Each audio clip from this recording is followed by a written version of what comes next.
유자색 개수. 이렇게 주어졌죠. 이게 이제, 근데 요게 그, 뭐였냐 하면은, 요게 이제 단위 부피당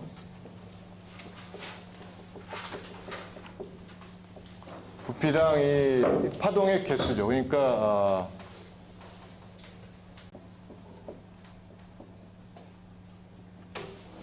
파동의 수. 언제? 뮤에. 그러니까, 그 주어진 진동수 뮤에서. 진동수가 뉴일 때, 그때 존재하는 파동의 개수. 그러니까, 어떻게 보면 밀도라고 봐야 되겠죠. 밀도. 그러니까, 뉴하고 진동수 뉴하고 d뉴 사이에 있는 파동의 개수가 이제 간단히 얘기하면 C3승분의 8파이 뉴 자승 d뉴. 요게 이제 뉴하고 뉴 플러스 d뉴 사이에 있는 이 진동수의 개수라 그런 얘기.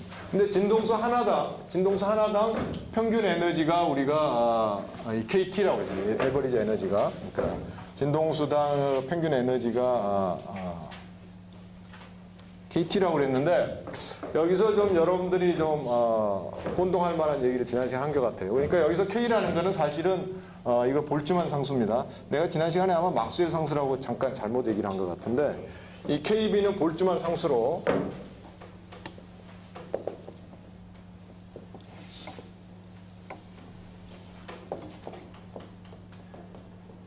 이 값이 말이죠. 값이 어떻게 주어지냐 하면은 1.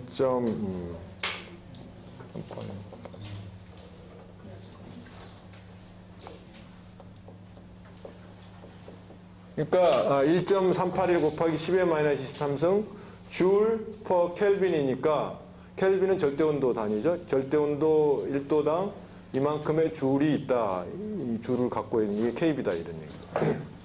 그래서 여기서 우리가 지난 시간에 K로 쓴 거는 사실은 이 볼츠만 상수 KB다. 그리고 지난번에 파수는 기억납니까? 이거 파수를 우리가 K로 썼는데 요거하고 혼동하지 말기 바랍니다. 그러니까 내가 지난 시간에 쓴 파수 K는 여기서 이 단위 에너지, 에버리지 에너지 K로 쓴 이거하고 다른 거예요. 그러니까 에버리지 에너지에 나오는 K는 볼츠만 상수 KB고 사실은 KB인데 귀찮으니까 B자 띄고 그냥 K로 쓴 거고 파수 K라는 거는 일반적으로 이거는 이제 람다분의 2파 이렇게 주어지는 게 파수 K다 이거. 그러니까 이건 참고로 그러니까 요거하고 혼동하지 말아달라. 요 K는. 그런데 지난 시간에 막스웰 볼츠만 디스트립션을 하면은 에버리지 에너지가 이렇게 주어진다. 이것까지 보였었죠. 마지막에. 자, 그런데 이제 그래서 결과적으로 나온 게 이건데 요거는 뉴가 커질수록 뉴가 아주 커지면 이게 무한히 커지겠죠. 그래서 발산하게 되는데 실제로 그 블랙바디 레디에이션을 보면은 말이죠. 블랙바디 레디에이션을 보면은 요게 뭐 람다 이게 뉴 이렇게 되면은 뭐 이런 식으로 돼 있었잖아요.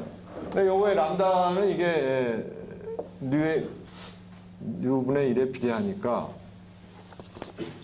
요거 뉴를 거꾸로 하더라도 역시 뭐 이런 식으로 분포가 되겠죠. 그래서 무한대로 뉴가 무한대로 가더라도 역시 0으로 이게 가야 돼요. 이게 람다가 0으로 가면은 뉴가 무한대에 해당하겠죠. 그러니까 뉴가 무한대로 가는 건 람다 0에 가는데 이게 0으로 이렇게 근접하죠. 예? 그러니까 뉴가 커져도 이게 0으로 간다는 걸 알 수 있는데 여기서 보면은 뉴가 발산하니까 맞지 않는다 그런 얘기. 그래서 이거는 맞지 않습니다. 그래서 이거는 클래시칼리 그러니까 우리가 고전 그러니까 지금 뭐 고전 역학 체계 그 다음에 이제 그 통계 역학을 써서 나온 공식이 이거라 이거예요. 그러니까 이게 맞지 않는다는 거죠. 이 실험치하고. 자, 그래서 이제 이거를 이 측정치를 맞춘 사람이 누구냐면 이제 막스 플랑크입니다. 막스 플랑크. 그래서 이 독일 막스 플랑크가 양자역학의 뭐 아버지 정도로 불릴 수 있겠죠. 그래서 막스 플랑크가 1900년 12월에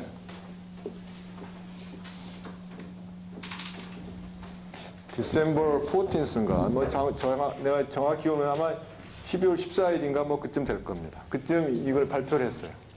뭘 발표했느냐? 이 블랙바디 레디에이션을 이 측정 자료를 완벽하게 피팅하는 그런 이론을 발표를 했다. 어떻게 했느냐? 어떻게 했느냐 하면은 요 에버리지 에너지 구하는 거를 이거를 다르게 한 거예요. 그러니까 이때 구한 거는 여러분 지난 시간에 봤겠지만 어떻게 구했습니까? 이거 보면은 0에서부터 무한대까지 2의 마이너스 2 오버 KT. 여기서 이 KB를 우리가 그냥 여기서 귀찮으니까 B 쓰기 귀찮으니까 그냥 K로 쓰겠습니다. 이렇게 했고 그 다음에 요게 0에서부터 무한대까지 2의 2 마이너스 2 오버 KT하고 D. 그래서 2의 마이너스 2 오버 KT가 이게 뭐냐 하면은 이게 막스웰 볼츠만 디스트리뷰션에 해당하는 어떻게 보면 확률에 해당하는 그런 거라고 볼 수가 있죠. 그래서 그 확률 곱하기 에너지를 하면은 이게 평균값이 될 테니까 이렇게 해서 이게 나온 게 지난 시간에 우리가 KT 이렇게 나왔었죠. KT.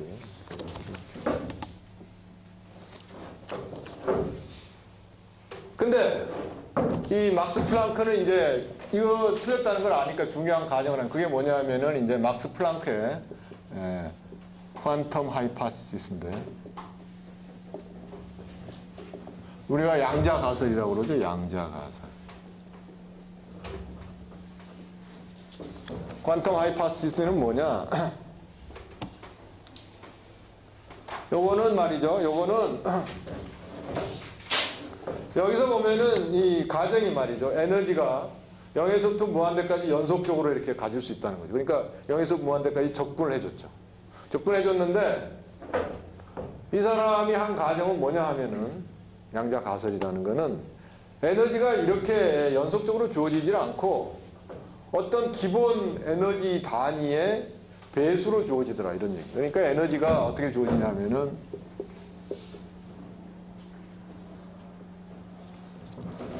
그래서 여기서 N은 말이죠. N은 1, 2, 3 뭐 0도 되겠죠. 0. 0이면 없는 거죠. 그러니까 N이 0. N이 0이면 없는 거죠. 1이면은 그래서 요게 뭐냐면 이제 H가 우리가 상수인데 우리가 그거를 요즘에는 이제 뭐라고 부릅니까? 플랑크 컨스탄트라고 그러죠.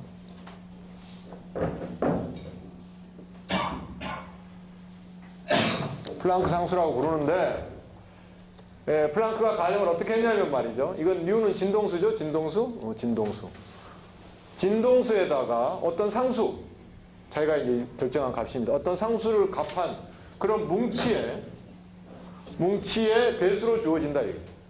연속적으로 변하는 게 아니라 진동수, 그 빛이 있을 거 아니에요? 빛의 진동수 곱하기 어떤 상수에다가 배수. 뭐 1, 2, 3, 4, 5. 응? 그런 식으로 이렇게 불연속적으로 디스크리트하게 주어지더라. 그런 얘기를 한 거예요. 그래서 이 플랑크가 정한 상수값은 얼마냐 하면은 이 값이 6.626 곱하기 10의 마이너스 34승 줄 곱하기 세컨드 이렇게 볼 수 있습니다.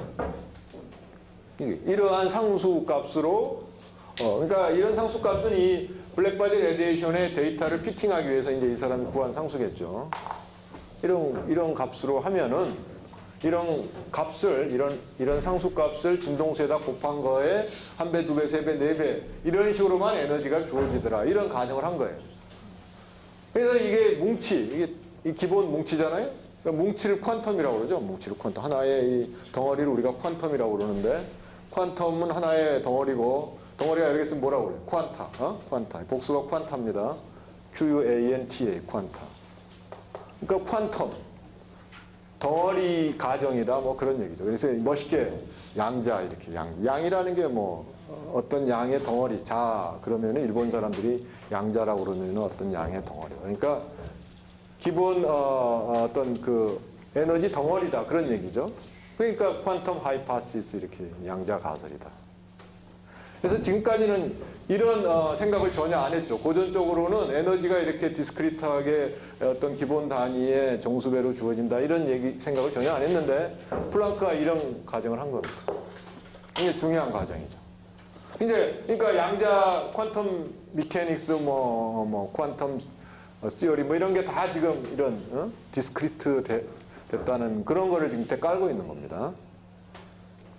자, 그러면 이제 이 에너지가 이렇게 주어졌을 때 에버리지 에너지는 어떻게 되겠습니까? 이 경우에 에버리지 에너지는 이 경우에 에버리지 에너지는 지난번하고 똑같이 이런 식으로 하면은 간단히 구할 수가 있겠죠. 어떻게 구하면 되겠습니까? 그러니까 이것도 역시 이 막스웰 볼츠만 디스트리뷰션을 따른다고 그러면은 n 이퀄 0서부터 무한대까지 되고 익스포넨셜 이 대신에 요것만 집어넣어주면 되는 겁니다. 근데 이게 디스크리트하니까 이제 인티그랄이 아니라 서메이션이 돼야 되겠죠. 마이너스 뭐가 됩니까? NHν 오버 KT 이거죠. 근데 요거에 이제 가중 평균을 한 게 되니까 분모는 마찬가지로 여기 에너지가 NHν니까 NHν하고 익스포넨셜 마이너스 NHν 오버 KT. 이게 이제 에버리지 값이 이렇게 달라질 거라 이런 얘기죠. 요거를 계산했다 이거죠. 요거를 계산하면 어떻게 되느냐? 여기서 이제 지난번과 마찬가지로 우리가 KT분의 1을 여기서 K는 볼츠만 상수입니다. 다시 한번 얘기하지만은 KT분의 1을 우리가 베타로 놓으면은 이게 어떻게 되냐면 이렇게 되겠죠.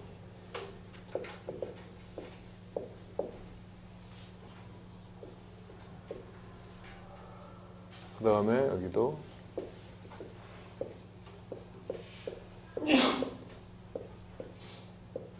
요걸 잘 보면은 말이죠. 요건 어떻게 쓸 수가 있느냐 하면은 요거는 D에 마이너스 베타. 마이너스 베타라는 우리가 그걸로 편미분을 해주면은 결국은 이게 되겠죠. 로그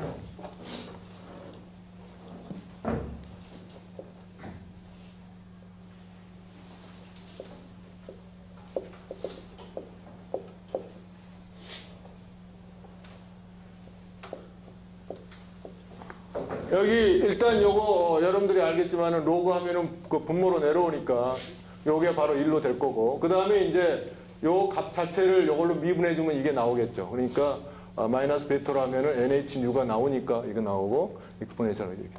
그 요거는 이거하고 같죠. 지난 시간에 뭐 한 거니까 다시 되풀이할 필요가 없겠죠. 되는데 요거 값은 우리가 금방 알 수가 있습니다. 요 값은 어떻게 주어집니까?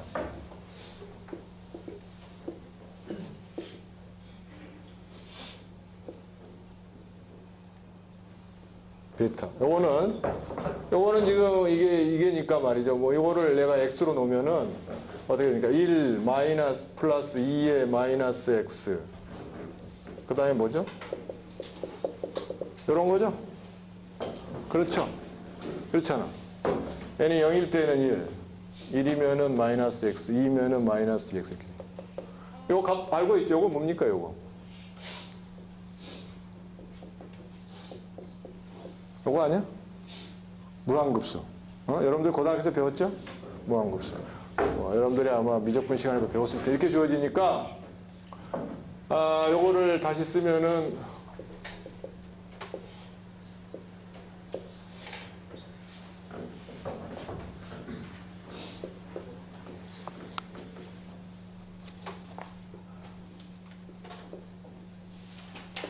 이렇게 되겠죠.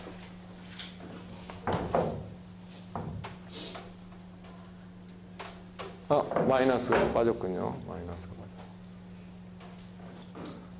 그러니까 요거 미분하면은 어떻게 되냐? 요거 미분하면은 요거 로그는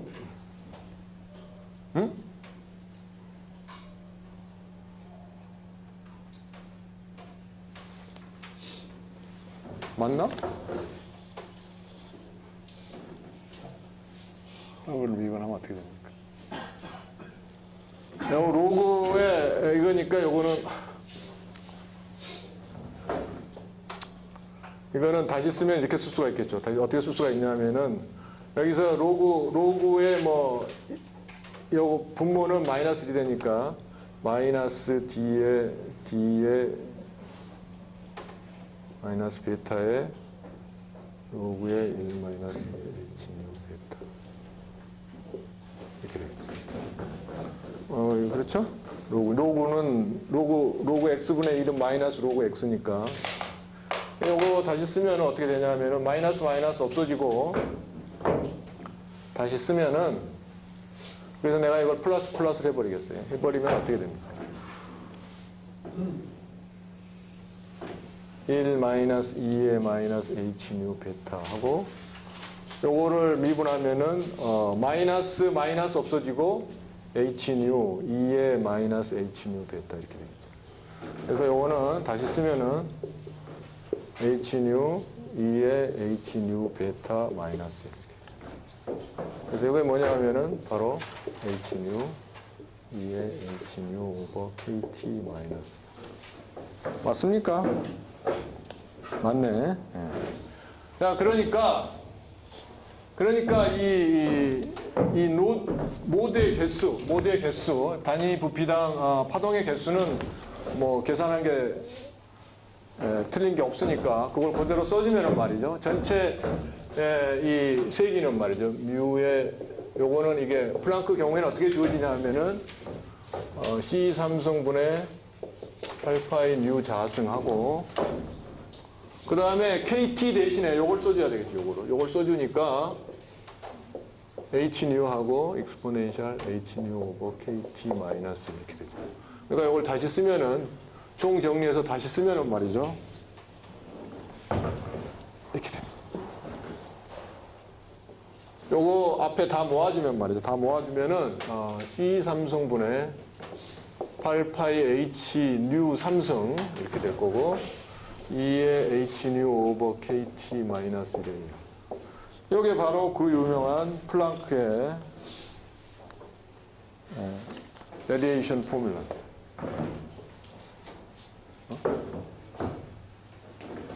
이게 막스 플랑크의 그 유명한 블랙바디 레디에이션 포뮬라다 이런 얘기. 그러니까 여기서 이제 중요한 거는 그 전까지는 우리가 항상 에너지가 연속적으로 변한다 이렇게 생각했는데 막스 플랑크가 이 블랙바디 레디에이션 데이터를 피팅하기 위해서 봤더니 에너지가 무슨 이유인지는 모르겠지만은 좌우지간 이 진동수에다가 어떤 상수를 곱한 특정한 상수죠. 그걸 이제 나중 사람도 우리가 플랑크 상수라고 부르는데 그 상수를 곱한 거에 배수로만 주어지더라 이런 얘기. 그랬더니 이런 공식이 나왔는데 이 공식이 정확하게 한치의 틀림도 없이 그 전까지 측정된 블랙바디 레디에이션 데이터를 완벽하게 리프로듀스를 했다 이런 얘기. 응? 그래서 1900년 12월 14일인가 정확하지 않은데 아마 그쯤 될 겁니다. 그걸 양자역학의 벌스데이트라 이렇게 얘기를 하죠. 응? 벌스데이. 그래서 이제 이게 가장 우리가 이 양자역학적인 개념이 나타나는 첫 현상입니다. 근데 1900년대 들어오면서 말이죠. 이 블랙바디 레디에이션만 이해가 안 됐느냐? 그렇지 않은 현상들이 여러 가지가 있었어요. 그 중에 또 다른 하나가 뭐냐면 이제 포토일렉트릭 이펙트라는 겁니다. 포토일렉트릭 이펙트는 뭐냐면은 광전 효과라고 부르죠. 포토일렉트릭 이펙트는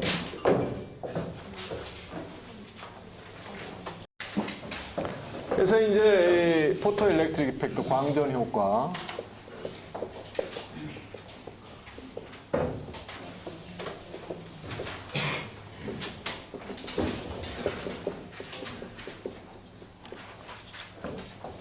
이거는 뭐냐 하면은 말이죠. 어떤 금속판이 있는데 금속판이 있는데 여기다가 빛을 쬐줬더니 어떤 경우는 뭐 전자가 튀어나오고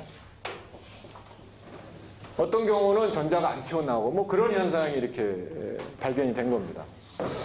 근데 이제 특이한 거는 뭐냐 하면은 우리가 통상적으로 생각을 하면은 그러니까 고전적으로 생각을 하면은 빛을 세게 쬐준다는 거는 뭡니까? 빛을 더 밝게 똑같은 빛이라도 밝게 쬐주면은 더 에너지가 커가지고 이 전자가 튀어나올 것 같은데 어떤 특정한 그러니까 어떤 특정한 파장이라고 봐야 되겠죠. 빛은 파장으로 표시가 되니까 어떤 색깔은 파장하고 관계가 있으니까 그러니까 어떤 특정한 파장에서는 아무리 이걸 빛의 세기를 세게 해도 안 튀어나오더라 이런 얘기야. 그런데 색깔을 좀 바꿨더니 튀어나오더라 이런 얘기가. 네? 그거 어떻게 이해를 해야 되나? 이게 이해가 안 되는 거예요, 고전적으로는. 그러니까 고전적으로는 색깔을 바꾼다고 해서 에너지가 세진다 이런 생각을 할 수가 없죠. 그래서 이제 이거를 설명한 사람이 아인슈타인이죠. 아인슈타인.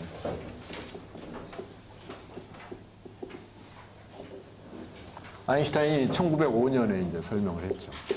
1905년 설명했는데 지금 저 아까 조금 전에 막스 플랑크의 퀀텀 하이파시스가 나온 지 5년이 흐른 다음이죠. 설명했는데 어떻게 설명했냐 하면은 이 빛은 아인슈타인은 빛은 알갱이여가지고 빛은 알갱이인데 그 알갱이 하나하나가 에너지가 빛의 알갱이의 에너지는 빛의 진동수 곱하기 아까 플랑크가 제시한 상수 플랑크 상수죠. 플랑크 상수 곱하기로 빛의 알갱이의 에너지가 주어진다 이렇게 얘기를 한 거예요. 그러니까 이제 이게 이 현상이 설명이 된 겁니다. 왜냐? 그러니까 예를 들자면은 뭐 노란빛을 쬐을 때는 동일한 금속에 노란빛 쬐을 때는 안 나왔는데 파란빛을 쬐을 때 나왔다 그 얘기는 파란빛의 진동수는 노란빛의 진동수보다 더 크죠. 그러니까 에너지가 더 클 거 아니에요. 그러니까 나올 수가 있다. 그러니까 예를 들자면 이 금속에서 이제 금속에서 에너지가 튀어나오는 그러니까 뭐 예를 들자면 흔히 이렇게 표현을 하는데 지금 여기에 지금 이제 일렉트론이 있어요. 일렉트론의 에너지 준위가 여기 있습니다. 여기는 이제 여기 이상으로 나오면은 이쪽이 이제 에너지죠. 이 일렉트론이 프리가 되는 건데 여기서 이만큼 올라가려면은 어떤 이제 일을 해줘야 되겠죠. 그걸 우리가 워크 펑션이라고 해요. 워크 펑션.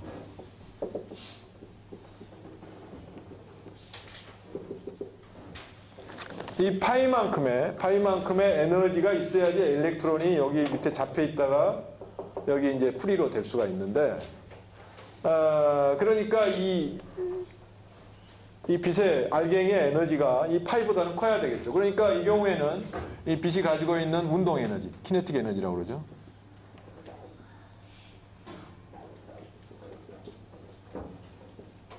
우리가 이걸 K로 표현하면은 요 K2가 말이죠. K2가 어떻게 주어질 거냐면은 요 알갱이의 에너지 빼기 워크 펑션 한 거.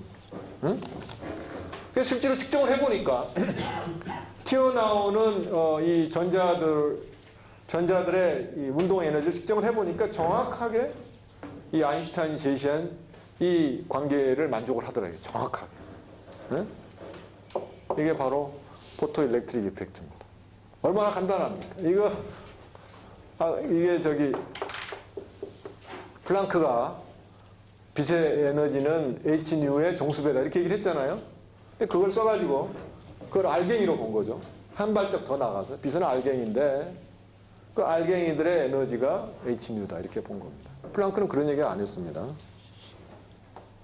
그러니까 그때까지 이해가 못하고 있던 이 광전 효과를 사람들이 완전히 이제 그렇구나 설명이 된 거죠. 이걸로 아인슈타인은 노벨상을 받았습니다. 아인슈타인은 1905년에 여러 가지 일을 많이 했죠. 이것도 발표하고 또 뭐 발표했죠?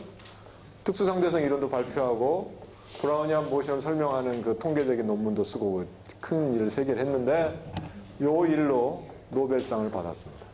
특수상대성 이론 영원히 못 받았어요. 그 다음에 10년 뒤에 일반 상대성 이론 더 어려운 거죠. 더 대단한 건데 그것도 역시 노벨상을 안 줬어요. 왜? 너무 큰 걸 하니까 사람들이 너무 크니까 엄두가 안 났나 보죠. 그래서 노벨상을 못 받았습니다. 근데 노벨상 뭐 2번, 3번 받은 사람도 꽤 있습니다. 뭐 큐리 부인도 내가 알기로는 2번인가 뭐 이렇게 받더라고. 2번인가. 그 다음에도 뭐 물리학자 중에도 2번 받은 사람도 있고 그렇습니다. 그런데 웬일인지 아인슈타인한테는 노벨상을 상대성 이론을 안 줬습니다. 그러니까 사람들이 너무 크면은 잘 이해가 안 되는 모양이죠. 어쨌든 간에 그래서 이 포토 일렉트릭 이펙트는 아인슈타인의 광자 우리가 포톤이라고 그러죠. 포톤.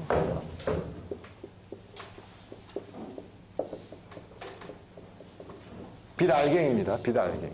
빛 알갱. 그러니까 빛의 퀀텀이죠. 빛의 퀀텀은 우리가 포톤이라고 부르는데 우리 뭐 일본 사람들이 아마 광자로 번역을 했나 보죠. 우리도 광자라고 부르죠. 광자. 어? 그러니까 뭐 양성자, 중성자 뭐 그렇게 부르잖아요. 양성자, 중성자, 광자 뭐 지금 이런 식으로 다 자자를 붙여가지고 포톤, 이렇게 프로톤, 뉴트론 이렇게. 자, 그래서 이제 이런 식으로 해서 이게 설명이 됐다. 이런 얘기입니다.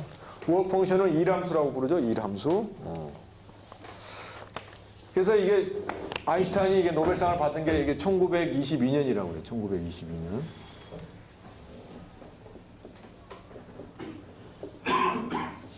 노벨상을 1922년에 받았다고 그러는데 1915년에 말이죠. 1915년에 여러분들이 잘 알고 있는 밀리칸 뭐 무슨 실험합니까, 여러분들이? 기초물리 실험에서 밀리칸의 오일드랍 익스페리먼트 실험합니까? 하죠? 뭘 하는 거예요?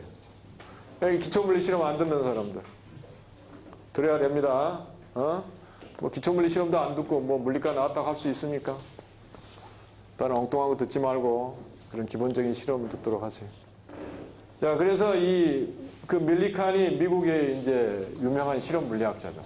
근데 그 사람이 1915년에 실험을 했대요. 이게 광전효과 실험을 여러 가지 이 재질이나 뭐 이렇게 환경을 바뀌어가면서 했는데 이 관계가 정확하게 맞는다는 걸 확인했어요.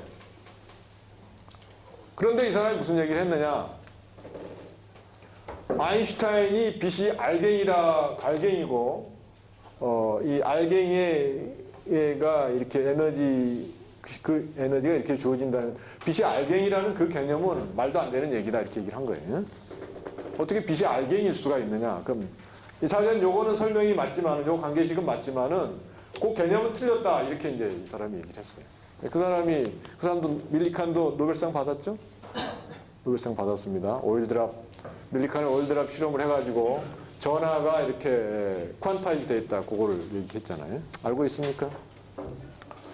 그래서 이제, 그러니까 무슨 얘기냐 하면은, 밀리칸이 그 정도 얘기를 공공연하게 할 정도면은 사람들이 이런 개념을 안 믿은 거예요.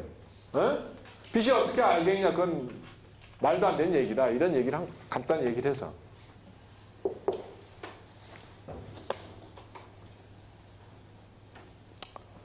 그래서 이게 이 빛이 광자라는 거는 말이죠.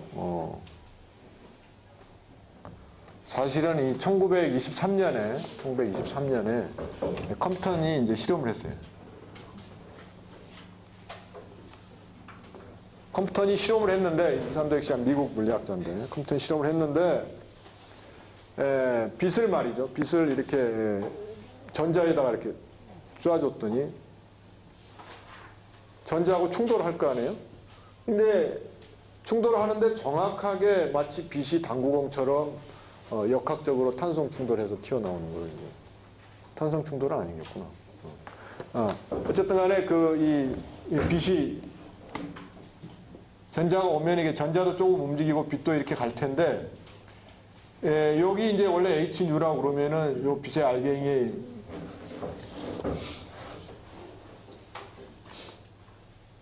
원래 빛은 이제 이게 에너지가, 그 알갱이 에너지가 H뉴라고 될 거 아니에요. 그런데 여기서 전자를 툭 치고 나온 여기서 이제 이렇게 충돌돼서 나온 빛을 보니까 진동수가 이거하고 달라지더라고요. 그 고전적으로 생각하면은 뭐 이렇게 반사됐다고 그래서 웨이브의 진동수가 달라질 이유가 하나도 없는데, 달라졌다는 얘기는 마치 당구공이 다른 데 가서 치고 에너지를 잃은 것처럼 그런 식으로 정확하게 이제 기술이 됐다. 그러니까 이거는 이 파동이면은 이렇게 될 수가 없는데, 이거는 이게 하나의 알갱이로 봐가지고 전자 알갱이를 쳐가지고 요 빛이 에너지를 잃은, 그렇게 생각한 거하고 정확히 맞더라, 이런 얘기입니다. 그래서 이제 이게 바로 이게 파티클, 빛의 이제 파티클 포톤이 파티클이라는 거를 이제 포톤이라는 파티클의 성질을 이제 우리가 확인한 거죠. 그래서 이 컴프턴의 실험에 의해서 아인슈타인의 이제 그 개념은 완전히 굳어지게 되는데 사람들이 그 전까지는 잘 믿지 않았다 그런 얘기를 하는 겁니다. 내가. 왜냐하면은 이런 개념이 나와가지고 사람들한테 새로운 개념이 받아들여지기는 그만큼 어렵다는 얘기죠. 근데 왜 그렇게 어렵게 받아들일 수가 없었느냐? 그렇게 받아들이기가 어려웠느냐? 그거를 이해를 하려면은 이 빛이 왜 파동인지 그걸 먼저 알아야 되겠죠. 빛이 왜 파동인지. 그래서 이제 빛이 파동인 거는 말이죠. 빛이 파동인 거는 토마스 영이라는 영국 의사라고 그래요. 의사가 1802년에 실험을 했어요. 실험을 했는데 어떤 실험을 했냐 하면은 이 1802년에 여러분들이 잘 알고 있는 영의 익스페리멘트 알고 있죠? 토마스 영.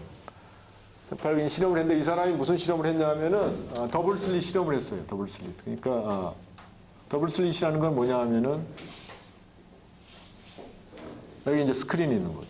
여기서 이제 이 광원이 있어가지고 광원이 있으면은 이제 어떻게 됩니까? 여기서 이렇게 해가지고 뭐 이렇게 가는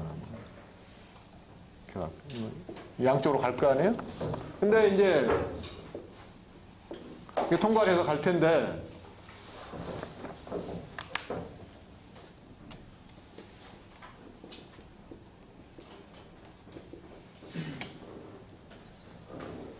이중슬릿 실험이죠. 이중슬릿 실험을 했어요. 그랬더니 여기에서 어떤 현상이 벌어졌냐 하면은 여기는 뭐 어떤 데는 굉장히 환하고 그 다음에 약간 시커멓고 뭐 그러니까 환하고 시커멓고 이런 게 이제 반복이 됐다. 내가 이거 그리기가 좀 어려운데 반복을 하면 그러니까 세기로 그리면은 뭐 이런 식으로 이제 됐다 이런 얘기죠. 어쨌든 간에 뭐 이런 식으로 그러니까 밝고 어둡고 이런 게 반복돼서 나타나죠. 그러니까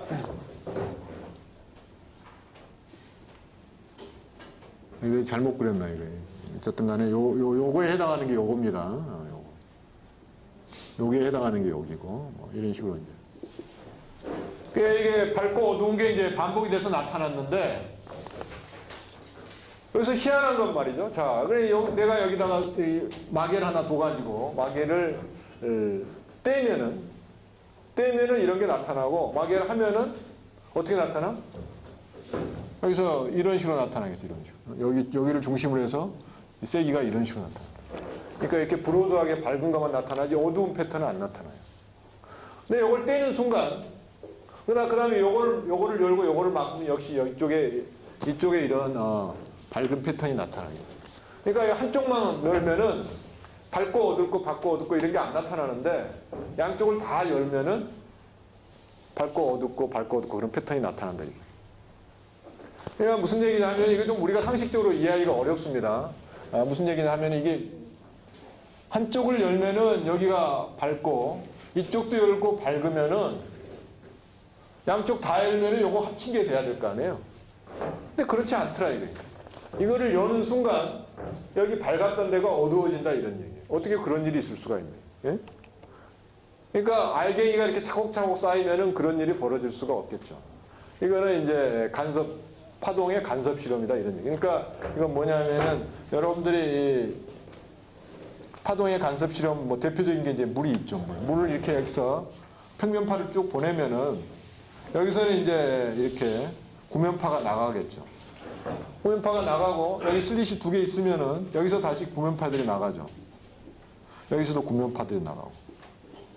요 구면파고 간섭을 하면은 여기 이제 뭐 이게 마루가 생기고 골이 생기고 마루가 생기고 골이 생기고 이런 게 생기잖아요. 알고 있죠? 구면파 이렇게 쭉 나가면 이게 이제 이 물을 실제로 해보면 이런 게 수조에다 놓고 해보면은 이런 게 골이 생겼다가 이게 마루가 생기고 골이 생기고 이런 게 볼 수가 있다. 이게 바로 전형적인 파동의 간섭 현상이 돼요. 그러니까 이 파동이라는 거는 동시에 통과. 이게 이렇게 여기서 쭉 가는 게 이쪽으로 통과하고 이쪽으로 통과하고 동시에 통과해가지고 여기서 간섭 현상을 일으키는 거예요. 이게 파동이죠. 근데 입자라고 그러면은 이 둘 중에 하나로만 가야 되니까 이런 현상이 일어날 수가 없어요. 그러니까 빛에서 이런 간섭 효과가 일어났다는 얘기는 빛이 파동이라는 얘기입니다. 빛이 파동. 응?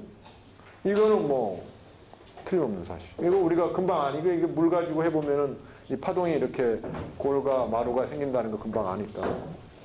그 똑같은 현상으로 설명이 되죠. 그러니까 빛은 파동이다 이런 얘기. 토마스 영이 1802년에 이 사람이 의사라는데 이런 현상을 보였어요. 여러분들이 아마 광학 들으면은 영의 간섭 실험을 아마 했을 겁니다. 그러니까 빛은 파동이라는 게 뭐 너무나 당연한 거죠. 그럼 아인슈타인이 광자 가설을 이론을 발표한 다음에 이 실험이 틀렸다는 게 뒤에 천만의 말씀. 여전히 유효합니다. 여전히 맞다 이 실험. 그러면은 빛이 파동인데 어떻게 다시 입자가 될 수 있느냐? 이런 모순이죠. 그러니까 사람들이 안 믿은 거예요. 입자라는 건 증명이 안 됐으니까. 근데 이제 1923년에 이 컴퓨터니 실제로 실험적으로 이거는 빛 알갱이가 완전히 입자처럼 행동을 하더라. 그걸 보인 겁니다. 실험을 해가지고. 그러니까 안 믿을 수가 없죠. 그래서 이제 믿게 됐다. 이런 얘기. 그러니까 이거는 지금 이해할 수가 없는 현상입니다. 간단히 얘기해서 어떻게 파동이면서 입자일 수가 있느냐. 그러니까 두 가지 지금 상반된 게 똑같이 지금 자연현상에서 보인 거예요. 상반된 게. 우리가 생각할 때 상반되는 현상이 보인 거다. 이런 얘기. 그래서 이제 그랬고 그 다음에 이제 1800년대 후반에 막스웰이 그 전기하고 자기 이론을 합쳐가지고 전자기의 4개 방정식을 썼죠. 그래서 그 전자기의 막스웰 이론에 의하면은 전자기적인 힘이, 전자기적인 포스가 파동으로 이렇게 전파가 되죠. 전자기는 힘이 전파, 그러니까 이제 필드라고 그러죠, 여러분들. 일렉트로마그네틱 필드, 일렉트릭 필드 배웠죠? 마그네틱 필드도 배웠고, 일렉트로마그네틱 필드가 동시에 이렇게 이제 일렉트릭 필드나 마그네틱 필드는 사실은 힘에 해당하죠. 일렉트릭 필드는 금방 힘에 해당하는 거 알고 있죠? 이거는 단위 전하가 느끼는 전기적인 힘이 일렉트릭 필드니까. 그러니까 일렉트릭 필드나 마그네틱 필드가 사실 힘에 해당하는데 그 힘들이 이제 이게 예를 들자면 여기 있는 차지를 내가 막 흔들거나 이렇게 하면은 막 흔들면은 일렉트릭 필드가 막 어떤 맨 처음에는 어떤 이렇게 컨피규레이션이 딱 돼 있는데 이걸 흔들면 이게 이 컨피규레이션이 바뀌게 되겠죠. 그 바뀐 게 전파돼 나가는 게 바로 전자기 파동입니다. 그래서 그 막스웰이 이제 이론적으로 전자기 파동이 나오고 그거의 속도가 c다는 얘기를 한 거죠. 전자기 이론에서. 그래서 그 막스웰 이론에 하면 전자기 파동이 존재해야 되는데 그 전자기 파를 이제 헤르츠가 언제 발견했나? 그걸 실험적으로 이렇게 입증을 했어요. 전자기파가 존재한다는 거. 그러니까 뭐 이론적으로도 파동이고, 영이 실험이 이미 보인 것도 파동이고. 그러니까 빛이 전자기 파동이라는 걸 아니까 뭐 파동이어야지 어떻게 이게 입자가 될 수가 있느냐 그런 얘기. 사실은 이 영의 실험이 나오기 전에 1600년대 17세기죠. 17세기에 뉴턴하고 라이프니츠가 빛이 입자냐 파동이냐 가지고 논란이 많았죠. 근데 결론이 안 났어요. 이 사람이 결론을 낸 거죠. 빛은 파동이다. 1800년에 들어와서. 뉴턴은 입자성을 주장을 했고 라이프니츠는 파동성을 주장했는데 뭐 어쨌든 간에 결론이 안 났는데 이 사람의 실험에 의해서 파동으로 굳어지는가 했는데 다시 100년 뒤에 다시 빛은 역시 입자성도 갖고 있다. 이런 얘기를 지금 아인슈타인이 한 거죠. 그래서 이게 굉장히 상반되는 얘기인데 어쨌든 간에 우리는 그러니까 있는 그대로 인정을 해야 된다. 이게 빛은 파동이면서 알갱이다. 이런 얘기. 빛은 파동이면서 알갱이다. 그 얘기는 나중에 웨이브 파티클 듀얼리티, 그러니까 파동과 입자의 이중성, 웨이브 파티클 듀얼리티, 그 다음에 파티클 웨이브 듀얼리티, 입자 파동의 이중성, 뭐 이런 식으로 이제 드브로이가 물질파 가설을 해가지고 그 이중성이라는 걸 아예 이제 그걸 가설로 발표를 합니다. 모든 게 다 그렇다. 근데 조금 있다가 물질파 가설 얘기하기를 하고 이게 이제 1905년이죠. 그건 이제 이론적으로 발표를 한 거니까 좀 이따 얘기를 하기로 하고. 그 다음에 이제 이 광전 효과만 있었느냐 설명이 안 된 현상이. 그러니까 이게 지금 새로운 개념이 들어온 거죠. 새로운 개념이 들어온. 그 다음에 이제 또 뭐가 있었냐면은 크게 원자의 불안정성이 있어. 원자의 불안정성.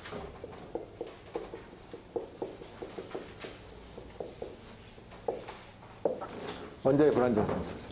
근데 그러니까 이제 예전에는 원자를 어떻게 생각했냐면은 그거 이제 J.J. 톰슨이 이제 전자를 발견했고 그랬죠. 그런데 사람들은 어떻게 생각했냐면 원자는 말이죠. 원자는 이렇게 빵이 이제 전부 다 플러스 전하를 띠고 이렇게 쭉 있는데 요 안에 이제 일렉트론들이 포도알처럼 뭐 예를 들면 포도 빵인가요? 뭐라고 그럽습니까? 포도가 박혀 있는 빵이 있잖아. 건포도 빵이야? 그런데 보면 이제 뭐 이렇게 이러니까 이 빵은 그러니까 파지티브 차지로 지금 이렇게 분포가 돼 있고 그 안에 건포도들이 이게 네거티브 차지처럼 이런 식으로 일렉트론이 박혀 있다고 생각을 했어요. 이게 이제 워터멜론. 워터멜론이 뭡니까? 수박이죠? 수박 모델. 사람들이 이제 원자는 이제 수박처럼 생겼다 이렇게 생각을 한 거예요. 그러니까 수박 보면은 그 안에 씨들이 이렇게 시커멓게 박혀 있잖아. 그것들이 이제 전자라고 생각을 한 겁니다. 근데 러더포드가 1911년에 실험을 했어요. 이게 금속 금박 그러니까 골드 포일이죠. 골드 포일에다가 알루미늄 포일처럼 포일에다가 이 알파선을 쏘인 거예요. 알파선. 알파선이 뭡니까? 헬륨 입자가 알파선이죠? 헬륨 입자가 알파선입니다. 쏴서 보냈더니 대부분이 통과해버려. 대부분이 통과하는데 가끔 가다가 그냥 이렇게 엄청나게 휘는 게 생기더라 이런 얘기. 가끔 가다가. 대부분 통과하는데. 근데 일렉트론은 굉장히 이렇게 가벼운 그 원자 전체에서 차지하는 무게가 가볍다는 거를 질량이 적다는 걸 알고 있었어요 이미 이 당시. 근데 일렉트론에 비해서 이 알파선 헬륨 입자는 헬륨 원자핵은 엄청 무겁죠. 뭐 거의 뭐 한 8,000배? 엄청 무겁죠. 그러니까 가벼운 거에 의해서 무거운 게 이렇게 휘어진다는 거는 말이 안 되는 얘기잖아요. 뭔가 잘못됐다. 이게 해봤더니 이렇게 되질 않고 그래서 러더포드가 얻은 결론은 뭐냐 하면 스캐터링 실험해가지고 원자가 있으면은 이 중심부에 아주 조그만 중심부에 원자 무게의 거의 모든 게 다 여기에 몰려 있다 이런 얘기. 원자 질량에. 그걸 원자 핵이라고 했죠. 뉴클리어스. 원자 핵. 그 다음에 여기에 이제 일렉트론들이 이렇게 돌아다닌다 이렇게 생각을 한 거예요. 이게 이제 러더포드의 모델입니다. 러더포드의 원자 모델. 러더포드의 원자 모형이죠. 이게 1911년에 나온 거죠. 1911년에. 러더포드는 이 뉴클리어스가 원자 핵이 이 원자의 약 한 10,000분의 1이라고 했는데 실제로는 한 10만 분의 1인데 어쨌든 간에 한 10,000분의 1 정도로 생각을 했어요. 얘기를 했어요. 그리고 이제 일렉트론들이 여기서 돌아다녀. 왜? 이건 플러스고 이건 마이너스니까 가만히 있으면 어떻게 되겠어요?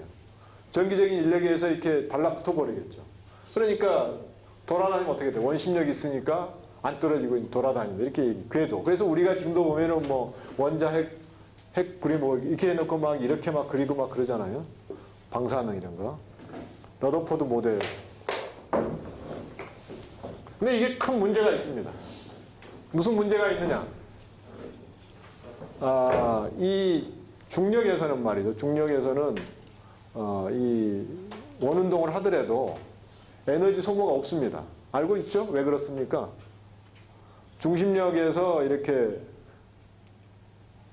거기에 수직하게 지금 돌면은 에너지 소모가 없죠. 힘은 이쪽으로 작용하는데 이거 옆으로 움직이니까. 그러니까 그냥 지구가 계속 태양 주위를 도는 거죠. 거의 에너지 소모가 없으니까. 근데 이 막스웰의 전자기 이론에 의하면은 전하를 띈 입장, 전하가 이렇게 가속을 하면 이거 가속하는 거죠 지금.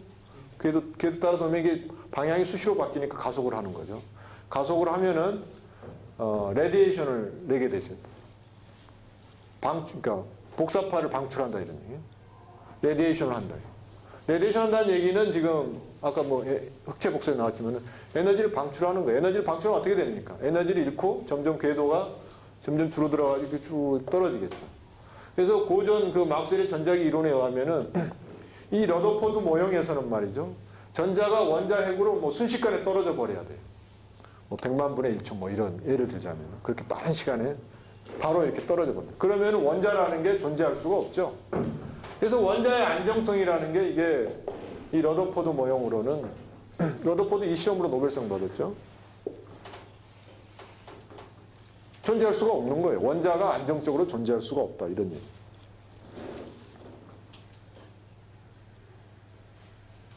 그리고 이제 또 한 가지 이 원자의 안정성 문제는 이제 이론적인 거고 또 하나는 뭐냐 하면은 원자에서 이제 원자를 뭐 예를 들자면은 뭐 네온이나 뭐 이런 거 가해를 하면은 거기서 이제 빛이 나오는데 그 빛이 어떤 이렇게 쭉 이렇게 연속적으로 나오는 게 아니라 불연속적으로 어떤 이렇게 띠를 가지고 나타나요. 빛이. 네? 스펙트럼으로 이렇게. 불연속적인 띠로 나타난다. 근데 그게 도저히 고전적인 이론은 설명이 안 되는 겁니다. 그러니까 그 원자의 스펙트럼이 전혀 설명이 안 돼. 설명 못 해. 그러니까 뭐 여러분들이 고등학교 때 배웠죠. 뭐 리만 시리즈, 발머 시리즈, 파센 시리즈 이렇게 쭉 나오잖아요. 그런 원자의 스펙트럼들이 전혀 설명이 안 되는 거예요. 그러니까 그런 분광학적인 설명도 안 될 뿐만 아니라 원자의 이 안정성도 설명이 안 되는 거예요. 이해가 안 돼. 그러니까 이게 도대체 어떻게 해야, 그러니까 러더포드 모형이 그러니까 원자핵이 이 원자의 중심부에 아주 그러니까 실제로는 10만 분의 1인데 러더포드는 10,000 분의 1이라고 10만 분의 1 정도에 모여 있는데 이 모형 자체는 맞는 것 같은데 도대체가 안정성이 설명이 안 되고 그다음에 실질적으로 실험적으로 이 화학자들이 많이 관측한 그 분광선들이 전혀 설명이 안 된다 이런 얘기. 그래서 그게 이제 해결돼야 될 과제였는데 그거를 해결한 사람이 누구냐? 바로 이제 보어죠. 보어. 닐스 보어. 덴마크의 닐스 보어. 닐스 보어가 원자 모형을 냈어요. 그래서 우리가 그걸 보어 모형이라고 그러죠. 보어 모형.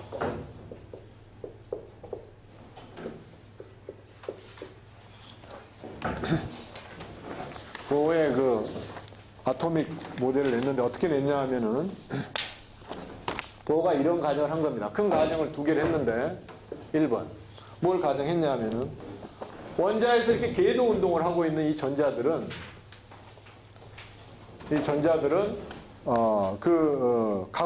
가군동량이 뭔지 알죠?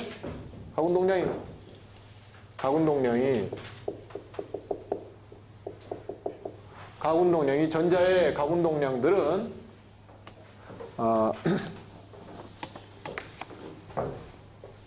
이게 양자화가 돼야 된다.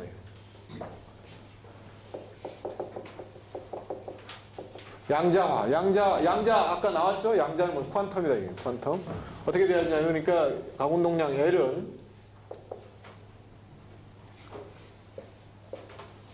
H바는 뭐냐 하면은 앞에 나온 플랑크 상수를 2파이로 나눠준 값이 H바입니다. 앞으로 H바 쓰면은 이거는 항상 플랑크 상수를 2파이로 나눈 값이에요. 이 H바의 정수 배달.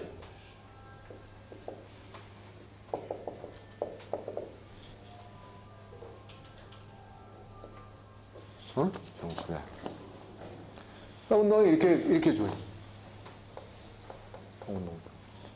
가군동량이 어떻게 주어지죠? 여기서 만약에 요 전자의 질량을 m이라고 그러고 전자의 속도를 v라고 그러면 속력을 v라고 그러면은 요거 거리를 r이라고 그러면은 가군동량은 크기만 따지면은 운동량 곱하기 그 반지름 r이죠? mvr. 그러니까 간단히 얘기하면 이게 mvr이다. 전자의 질량, 전자의 속력, 그 다음에 전자 궤도 반경. 이게 이 플랑크 상수를 2파이로 나눈 H바의 하바, H바의 정수배다 이런 얘기. 이런 가정을 한 겁니다. 이런 가정. 그래서 이 사람이 가정한 게 뭐냐면은 이 전자의 가운동량이 이렇게 양자화되어 있으면은 그 전자는 이유는 몰라요. 이유는 묻지 마세요. 좌우지간 이 원자핵으로 떨어지지 않고 안정적인 운동을 한다. 이렇게 가정을 한 겁니다. 가정. 이렇게 되면은 원자가 안정성을 갖는다. 이렇게 가정을 한 거예요. 이렇게 주어지면은. 그러니까 안정성을 그렇게 설명한 거예요. 자전 이런 조건을 만족하면은 안정해진다. 이런 얘기. 또 하나는 뭐냐 하면은 이렇게 하면 또 이제 에너지가 구해집니다. 가질 수 있는 에너지가 구해지는데, 근데 이제 그렇게 구해지는 에너지들이 이제 쭉 레벨이 있는데, 그 에너지 레벨들의 차이가 그 분광적으로 나타나는 스펙트럼으로 주어진다니. 그 스펙트럼 어떻게 주어지냐 하면은, 아인슈타인이 H뉴라고 그랬잖아요. 이게, H뉴? 그렇죠. 람다분의 1에 어디 있어? 이게 아니고 나중에 나오고. 요게 그러니까 어떤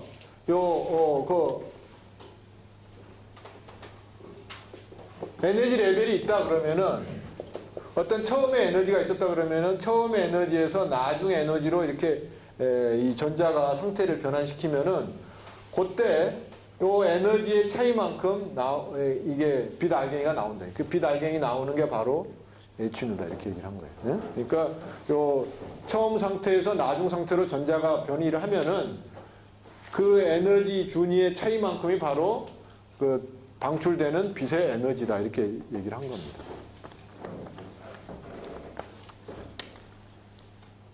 자, 그러면 이제 이거를 가지고 이제 우리는 에너지 준위도 구하고 안정성은 가정을 한 거니까 에너지 준위도 구하고 스펙트럼을 이제 구해야 돼. 자, 그러면 에너지 준위 어떻게 구하느냐?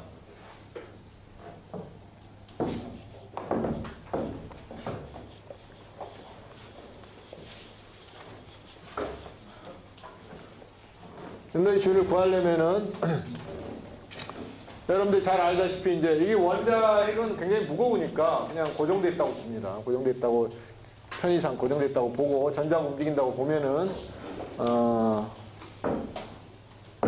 전자의 지금 반경이 지금 간단히 얘기하면 여기가 지금 원점이고 전자의 반경이 m입니다. V. 자, 그러면은 요거 그다음에 요 원자핵의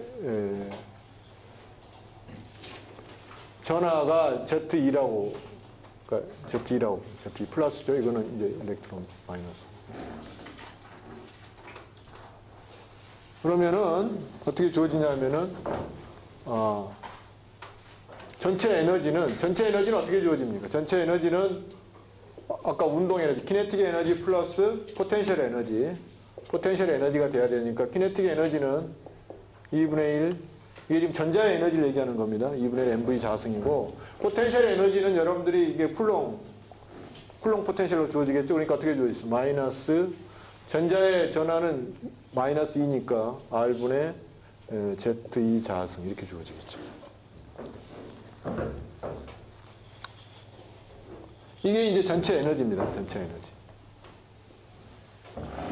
그런데 이게 원궤도에서 계속 운동을 하려면은 이 원심력하고 인력하고 같아야 되겠죠. 그러니까 그게 뭐냐 하면은 원심력이 R분의 MV 자승이죠. R분의 MV 자승. R분의 MV 자승이 뭐와 같아야 돼요? 쿨롱 폴스하고 같아야 되겠죠. 그러니까 이거는 R 자승분의 Z2 자승하고 같아야 되겠죠. 그래서 요걸 잘 보면 말이죠. 이게 뭐냐면 요게 MV 자승 오버 MV 자승이 뭡니까? MV 자승이 R분의 ZE 자승이라는 걸 알 수가 있죠. 여기 보면은 말이죠. 이거 여기다 집어넣으면은 요 에너지가 금방 뭡니까? 요 에너지가.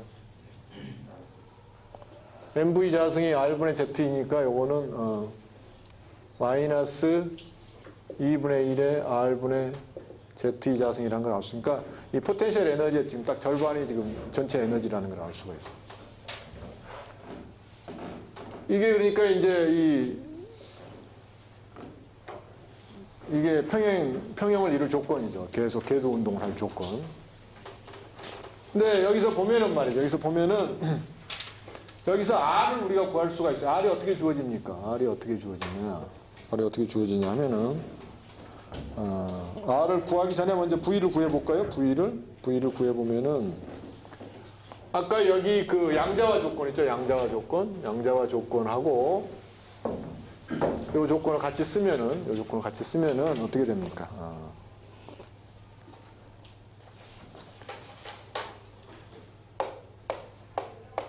요거를 내가 다시 하면 이렇게 쓸 수가 있어요. MVR 곱하기 V죠.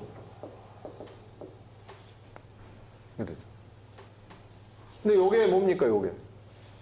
MVR이. 요거죠. 그러니까 요게 어떻게 쓸 수가 있냐면은 NH 바 V는 ZE 자승 이렇게 되죠. 그러니까 V는 어떻게 주어져요? V는 NH 바분의 ZE 자승 이렇게 주어지겠죠. V. 응?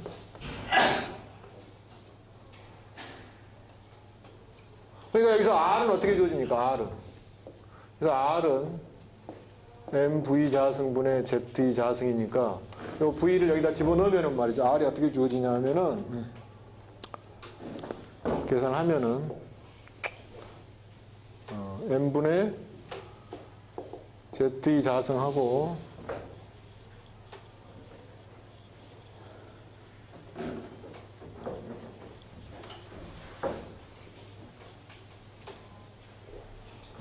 V 자승분의 1을 집어넣으면은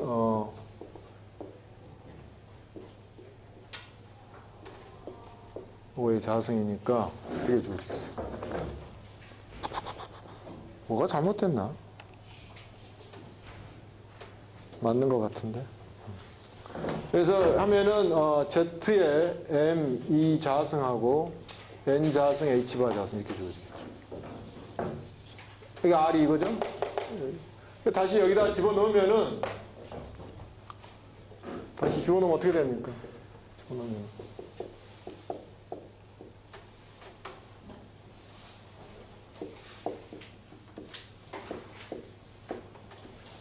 다시 집어넣으면은 마이너스 내가 다시 쓰면 n자승분의 1 하고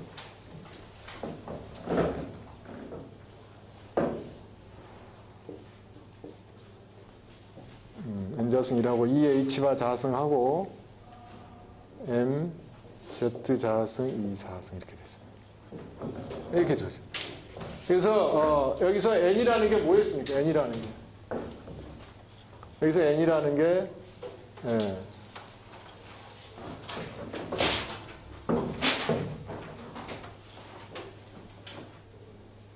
n이니까 0이면은 뭐 에너지가 없는 거고 n을 1로부터 봐야 되겠죠. 그러니까 n이 여기서는 이제 n을 0으로 보면은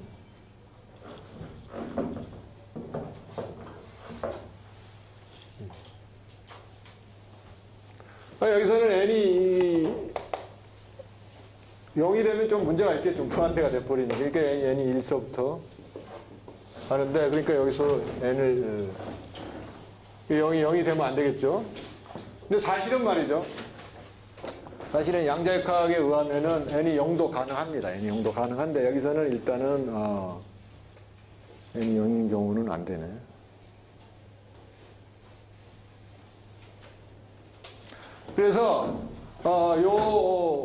Z가 Z가 1인 경우가 수소인 경우죠. 수소, 하이드로젠 아톰의 경우는 Z가 1인 경우죠. Z가 1인 경우니까 그 Z가 1인 경우의 값을 보면은 말이죠.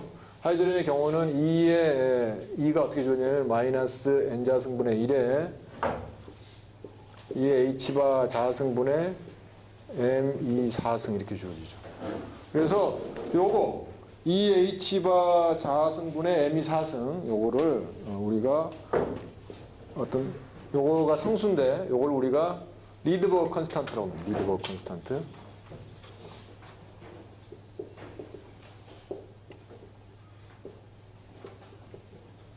요게 대충 에너지로 보면은 마이너스 13.6 일렉트론 볼트에 해당하는 에너지입니다. 그래서 이게 n이 가장 작을 때가 이게 마이너스니까 가장 낮은 에너지 상태겠죠.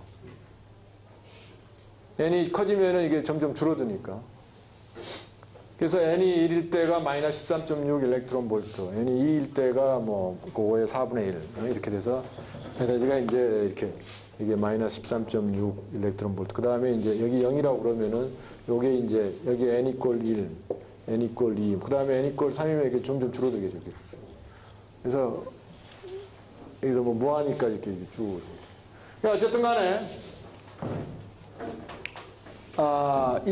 그래서 이제 이게 보호의 아토믹 그 수소 원자 모형에서 나오는 에너지 레벨입니다. 에너지 레벨이 이렇게 주어진다. 에너지 레벨이 이렇게 주어지고 여기서 보면은 이게 류가 뭡니까? 류는 C를 빛의 속력을 람다로 나눠준 거죠. 그래서 그 파장을 보면은 말이죠. 람다로 나눠주면은 람다분의 1은 그러니까 요 공식에 의하면은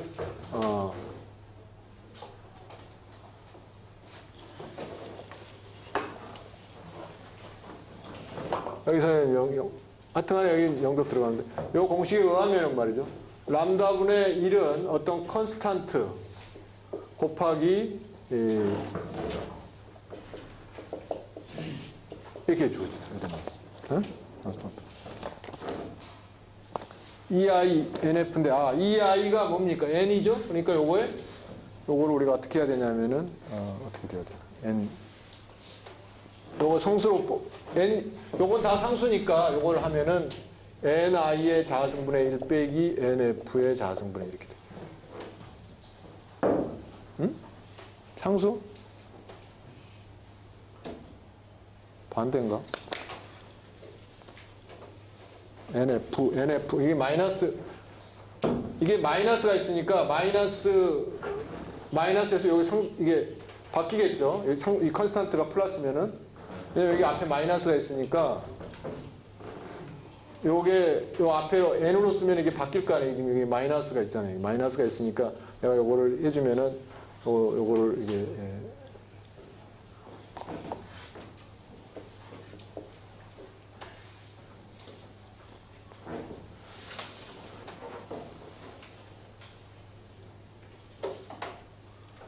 근데 여기서 보면은 말이죠. 여기서 보면 항상 NF가 NI하고 비교할 때 어떤 게 더 큽니까?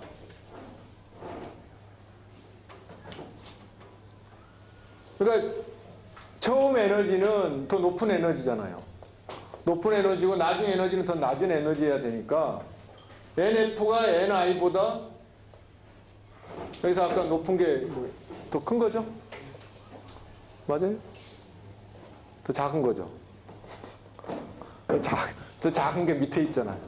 더 큰 게 위에 있고. 이게 마이너스니까 이게 n이 크면은 여기 지금 위에 있는 거죠.